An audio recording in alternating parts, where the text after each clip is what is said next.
Hello everyone, my name is Tommy Militello and this is my story.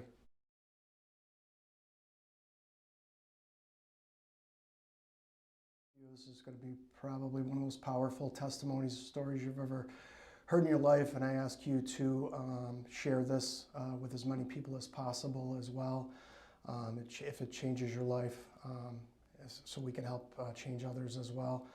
To start off with a couple things today, I'll share with my childhood. The Las Vegas party scene I was involved in, my relationship, brotherhood with famous UFC star Nick Diaz, and to where I'm at right now, how the power of God can transform a man's life.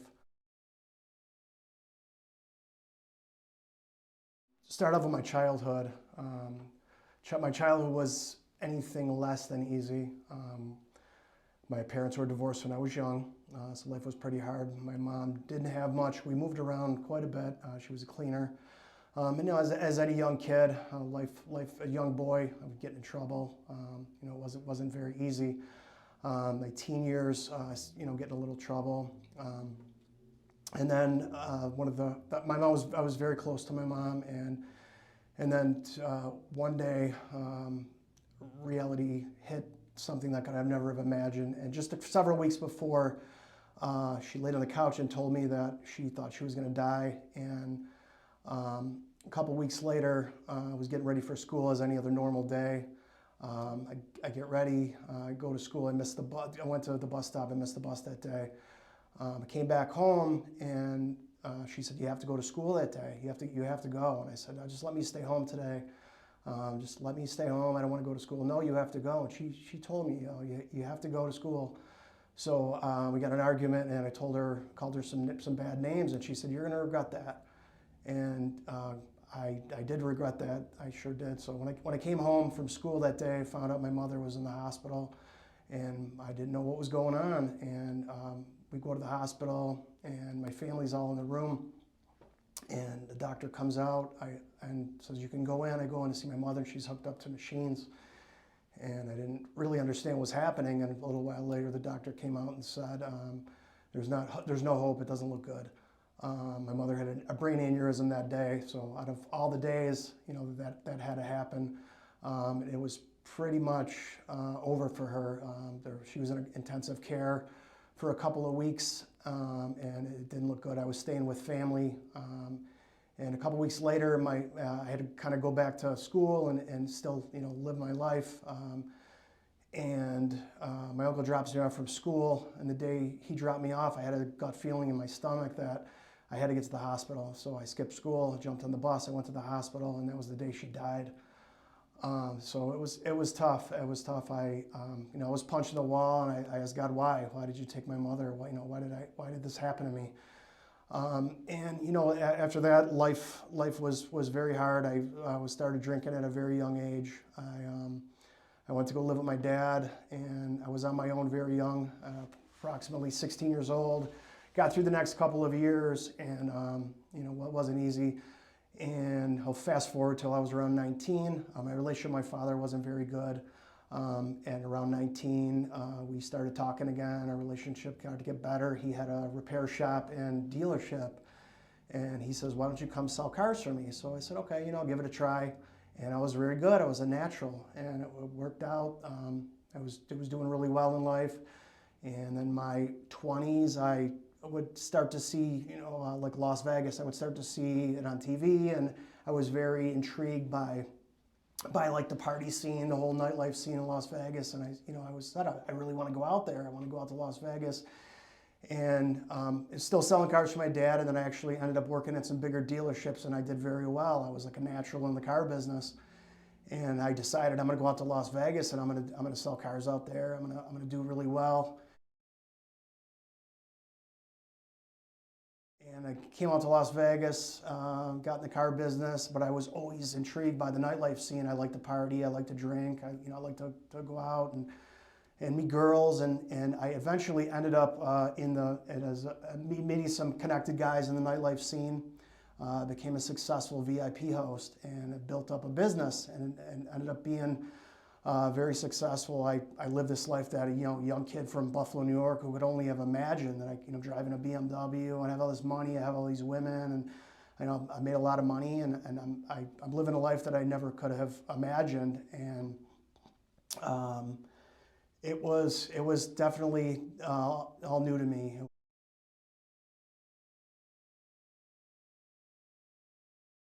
2015 or so, 2016, I met Nick Diaz. I would see him out and about, and eventually we became best friends, like brothers. And we would go to different parties, and the party scene, it was a level that I never could have imagined I would get to.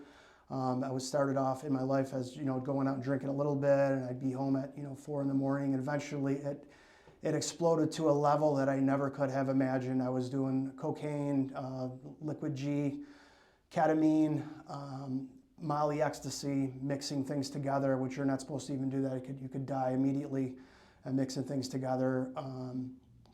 2016 to 18 was pretty crazy. Like I said, it was a level I never would have thought.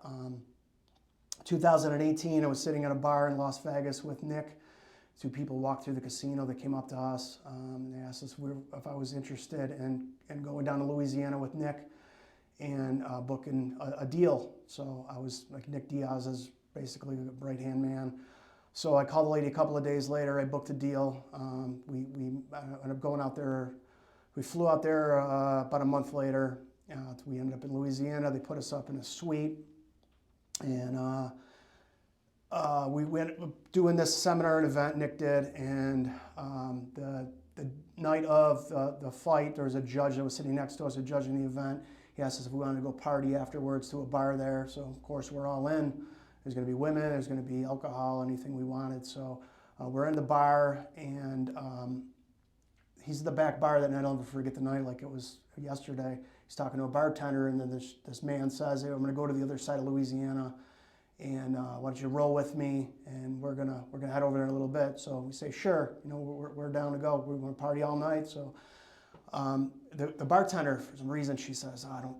Let me drive you guys. I don't think you should. Let me drive you. These guys kind of drunk." So okay, sounds good. So we stay behind and we waited for her to get off. We get to the other side of Louisiana, and we're partying and get back to the hotel room that night. The next morning, they get a knock on the door. It's the lady who we booked the event with. She knocks on the door. "You guys are here." I said, "Why wouldn't we be?" So Nick's in the other room sleeping. I'm just waking up, and she says, "I wanted to let you know, I thought you were in that vehicle last night. The man we were supposed to be with hit a tractor trailer, and the vehicle went over the bridge, and everybody in the vehicle died. So me and Nick were supposed to be in that vehicle that night." So by the grace of God, we weren't. I guess I was shocked. I was shaken. I was shaken at knowing that this is crazy. We were supposed to be in that vehicle. I get back to Las Vegas a little while later, and it was still on my mind, but I just right back to the same scene, right back to the partying, right back to the nightlife, things right back to the same way we were going. 2019, fast forward a little bit, 2019 rolls around, and I ended up moving out of my apartment, and I had all these comps in the hotels, so I end up staying in the hotels. Okay, this is great, partying, and a couple months later, before I know it, the scamdemic comes and everything shuts down.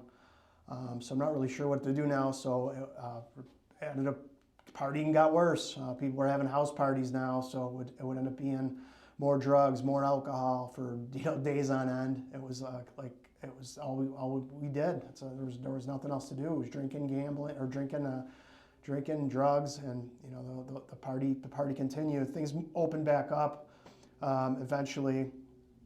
So I was able to. I'm back in the hotels now, and I'm thinking now at this point in time, I had a lot of money. It was a safe deposit box, so I'm thinking I got to get this money out of the bank. And this would probably ended up. It was a blessing at the same time, but it was also a huge mistake at the same time, I guess. So I had to book an appointment at the bank, and I have like over 6 figures in a safe deposit box. Pull all the money out of the bank, get back in the hotels. The club scene was still shut down, but the casinos itself were opening back up. And I went crazy. I exploded at another level. The gambling got worse. I was high limit blackjack. I was way over my head. The losses got to be a level that I could never have imagined. I was losing more and more and more. Now, around 2021, we'll fast forward a little bit. I was speaking. I remember I was in a hotel room and I was speaking to my dad on the phone, and he was telling me how he wanted to take this poison, and I'm begging him, please don't do this. Please don't take this. And about a month later, I get a call from his wife that he had died. After I told him, and my response to her immediately was, I told him not to take this. I told him not to do this. And I guess I just lost it after that. Things even exploded to another level. The drinking got worse. The cocaine got worse. Cocaine use got worse. The alcoholism got worse. I was at a level now that I never could have imagined. I was up for days on end. My heart was doing so much drugs and alcohol. I knew time was running out for me. I was vomiting up blood. I knew that I was most likely going to die soon. It was to that point. My heart was beating. I was paranoia. I'm blowing through a lot more money at this point in time. It was bad. It was bad. Now basically the collapse of my life happened about a year later. I'm in 2022, and I remember at this point in time, all the money was almost gone. I'm in the six figures. I was at a Gold Coast hotel in Las Vegas, and I came out of the hotel.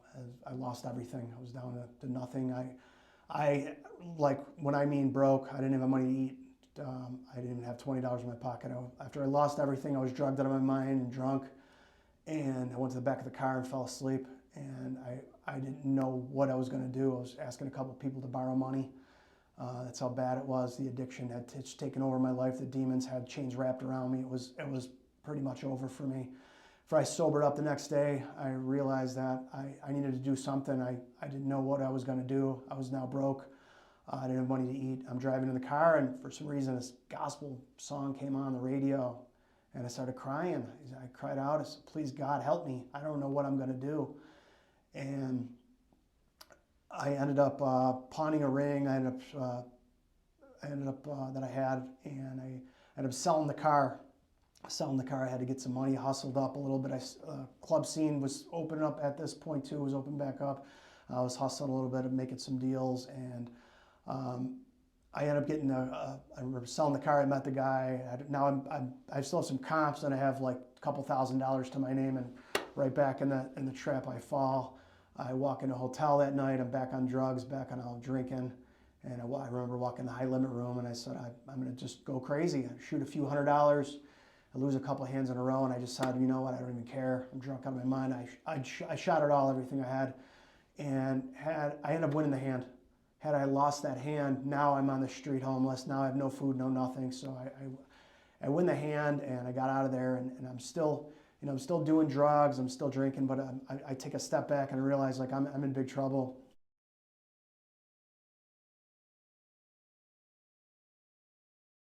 And then it was shortly after that, I'll never forget the night, September 11th came, and I was in a hotel. I was going to go to the club that night.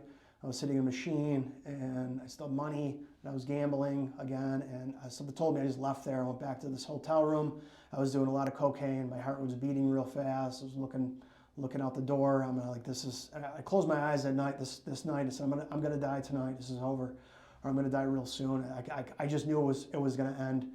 And something happened, something that was the next day when I woke up. Normally after a bender of 2 and 3 days, I can't move, but something happened this day, and I knew this was a higher power. I woke up September 12th, and I got out of bed, and I said, this is over. This demon was pulled out of me. I didn't know what happened. I didn't know what happened, but I knew that something changed that day when I woke up. I felt okay. And I knew that it was the power of God. And when I woke up September 12th, I knew that this was all over. And I have not touched a drop of drink since then.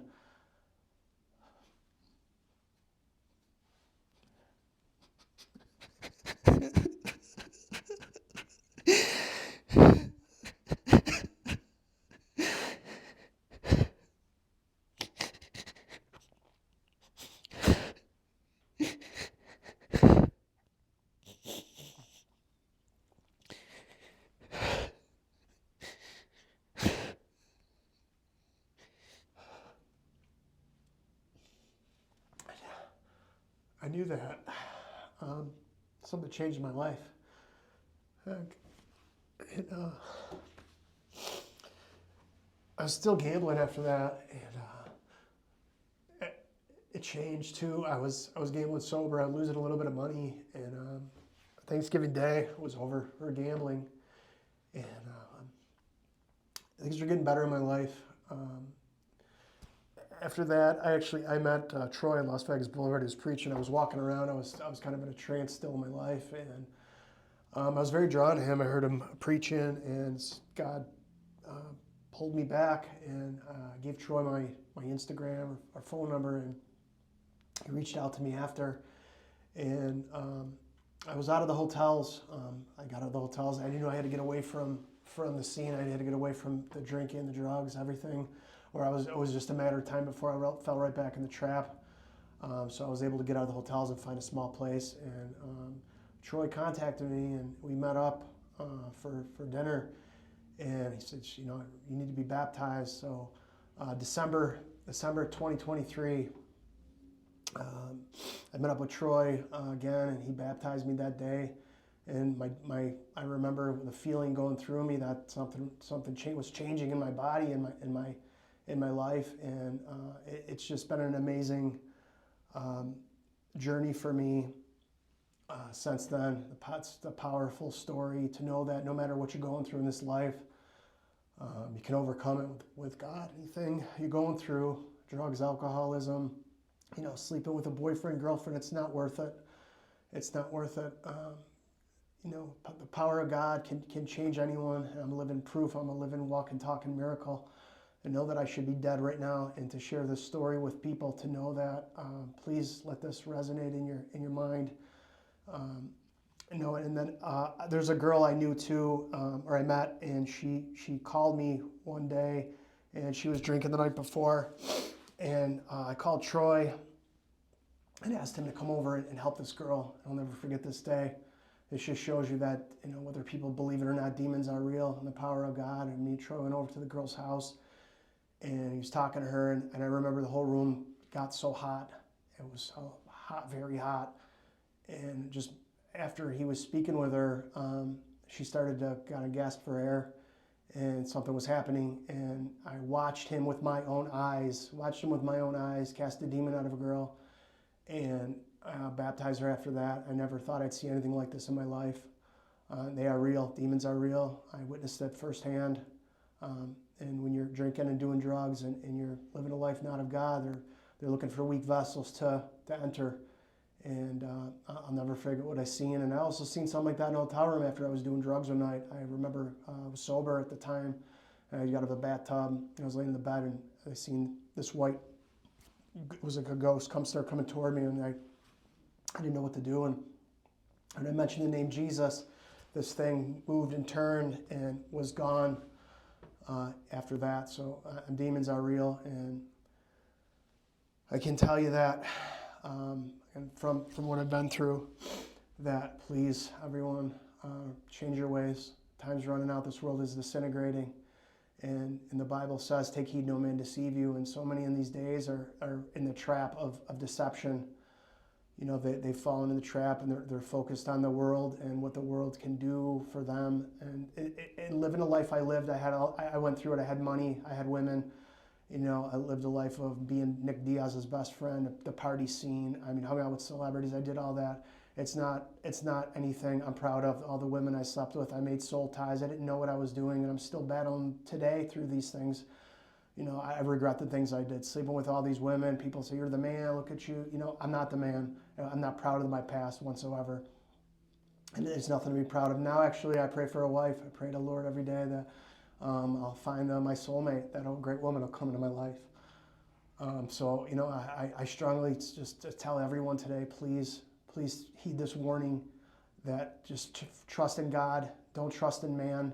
There's deception is high, and this is divide and conquer going on in the world right now, and this is what's happening. We are in the last days of this world. It is going to disintegrate, and there's going to be a day that comes where the martial law will be declared. People will go to listen to the government, and they'll do as they're told. Please don't do that, and at all costs, don't take this shot. don't take this, please. My father fell victim to this poison, and many others did too as well. So if this video can change one life, it's worth it, me doing this, if it changes just one life.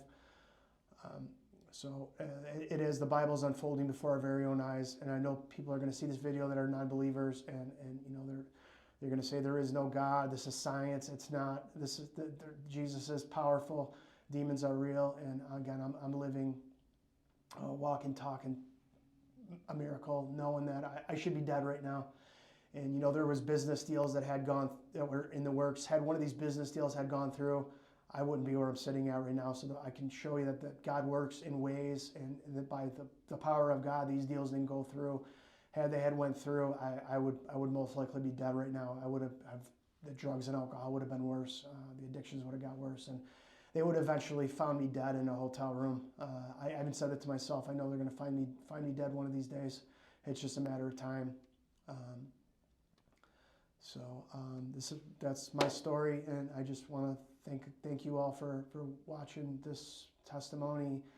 And again, just trust in Jesus. Don't trust in man, because many are going to be deceived. Even in the churches, they're just lukewarm. The deception's going on. That these pastors are frauds. It's truly sad that to go in there and tell people eat donuts and drink coffee and everybody's going to heaven. That's not true.